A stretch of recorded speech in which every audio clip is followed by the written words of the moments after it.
On the surface, Brandon Swanson's life looked ordinary, and that is precisely what makes his disappearance so disturbing. Brandon was born on January 30, 1989, and grew up in Marshall, Minnesota, a small town surrounded by farmland, long highways, and wide open skies. It was the kind of place where people recognized each other's cars, where nights were quiet, and where emergencies felt rare. Friends described Brandon as responsible, friendly, and grounded. He wasn't known for reckless behavior. He had plans, he had structure, he had people who expected him home.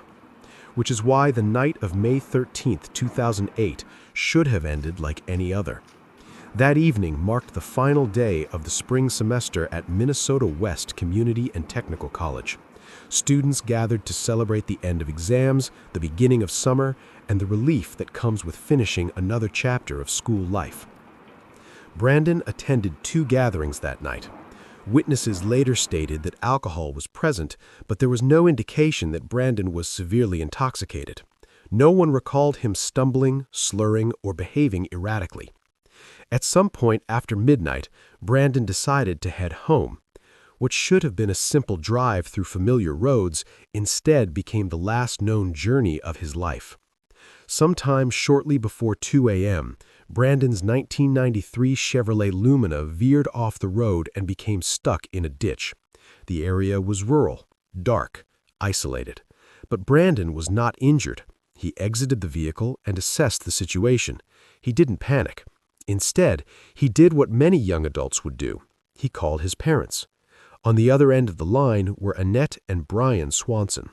They answered, expecting a routine conversation, maybe a request for help. What they heard instead was the beginning of a mystery that would never resolve. Brandon told them his car was stuck and that he believed he was near the town of Lind, Minnesota. Lind was a small community southwest of Marshall, and based on Brandon's description, the location seemed plausible. Annette and Brian got into their vehicle immediately. What followed was a phone call that lasted approximately 47 minutes, a call that would later be dissected, replayed, and agonized over for years. As they drove, Brandon stayed on the line. He attempted to guide them using landmarks he thought he recognized. He described gravel roads, fields, and distant lights. At one point, he flashed his headlights, hoping his parents would see the signal. They didn't. What none of them realized at the time was that Brandon was not near Lind at all. Cell phone records would later reveal that Brandon was actually near Porter, Minnesota, roughly 25 miles from where he believed he was. This discrepancy would become one of the most critical elements of the case. But in that moment, none of them knew that. At some point during the call, Brandon decided to leave the car. He told his parents he could see lights in the distance and believed they belonged to a nearby town, business, or residence. He thought walking toward them would bring him closer to help. His parents were hesitant, but Brandon insisted.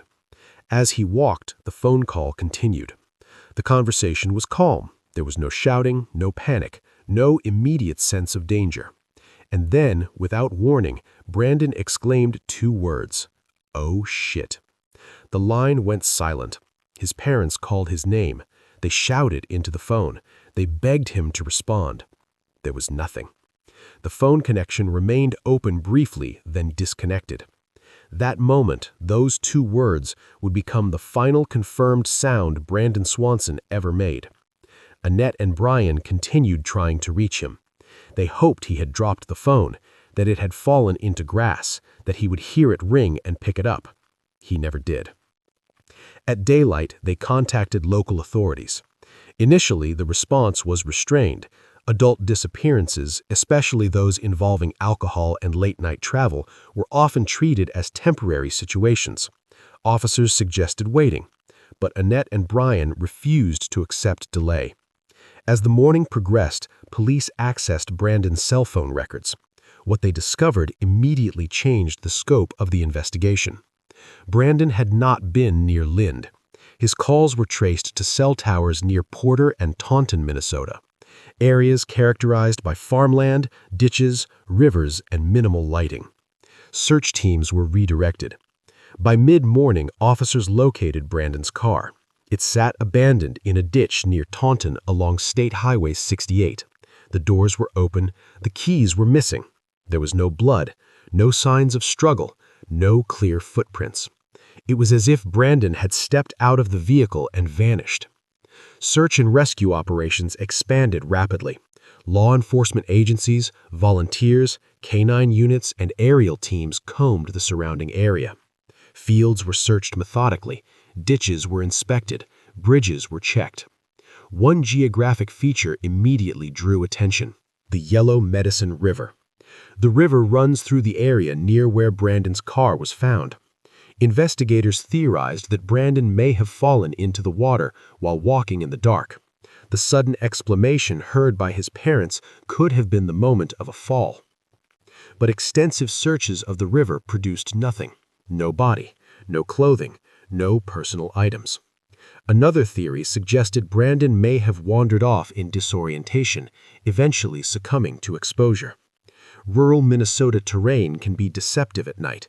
Distances feel shorter than they are. Lights appear closer than reality allows.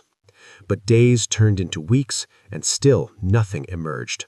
No remains, no phone, no trace. As time passed, the case grew colder, but the questions grew louder. How could someone disappear while actively talking on the phone? How could extensive searches yield nothing? How could technology provide connection, yet no answers? Years passed. Brandon's parents refused to stop searching. They organized searches, they spoke to media outlets, they kept his name alive in public consciousness. Online communities debated the case endlessly. Some believed Brandon fell into water and was never recovered. Others theorized he encountered an abandoned well, culvert, or agricultural structure hidden in darkness. Some speculated foul play, though no evidence ever supported it. What made the case especially haunting was its ordinariness. Brandon wasn't fleeing, he wasn't hiding, he wasn't running from danger. He was simply trying to get home. Over time, the case became emblematic of a larger issue in missing persons investigations. Adult disappearances often lacked urgency. Families were told to wait, to assume their loved one would return. In response, Annette and Brandon Swanson channeled their grief into advocacy. Their efforts helped inspire Brandon's Law, legislation passed in Minnesota that encourages immediate response when adults are reported missing, regardless of age or circumstance. It was a small measure of meaning drawn from unimaginable loss. Today, Brandon Swanson's disappearance remains unsolved. His phone has never been recovered. His body has never been found. No definitive explanation exists.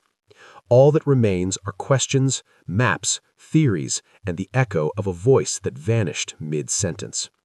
In a world defined by connectivity, Brandon's story stands as a reminder that technology cannot always save us, that even with a phone in hand, surrounded by people who love us, someone can still disappear.